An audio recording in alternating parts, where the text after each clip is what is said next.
who will want to come up to us, talk to us, take picture with us. So if you're not in the same industry, you're going to get upset.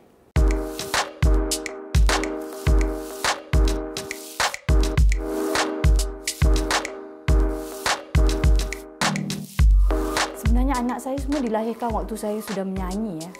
I started singing at 18. My eldest daughter was born when I was 26. So they're so used to it. They find no problem. My husband is a musician. Sudah faham sangat dengan jadual kerja kita yang timing tak menentu ni kan. Yeah. And you see, I find that marrying a musician is easier because dia faham with our kerjaya dan dia tahu kita ada fans. And we have fans that are men who will want to come up to us, talk to us, take picture with us. So if you're not in the same industry, you're going to get upset. Betul tak? Yes.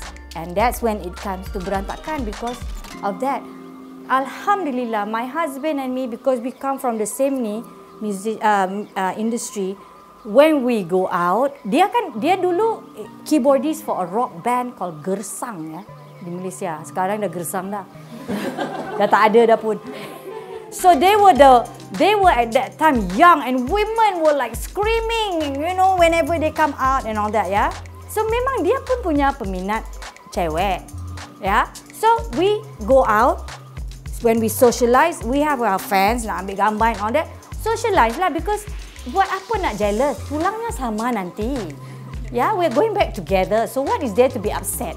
Why should you fight and spoil your night? If you're going to be upset and you don't trust your partner, then jangan keluar lah, duduk di rumah atau nonton TV.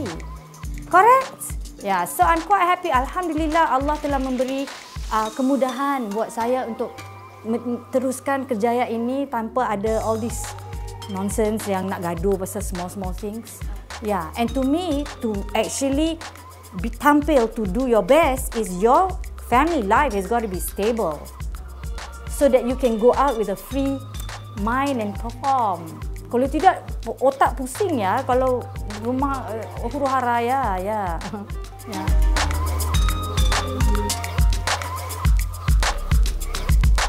Please go ahead. You know, I don't know why some women, they always think that they have to be like tante-tante once they dah beranak and they reach 30. Oh my God, I'm so old, I'm 30. I'm like, well, I'm setengah abad by the way. Kan, what's your problem? You know? Yeah. Why? Why do you want to be like that? And then, you know, some of them just let go. Yeah, and then when you let go, that's when you're going to not feel confident. That's when you get upset when your husband is looking at other women. But when you're looking good, your husband want to look at other women. You say, hey, other men are looking at me too. Yeah.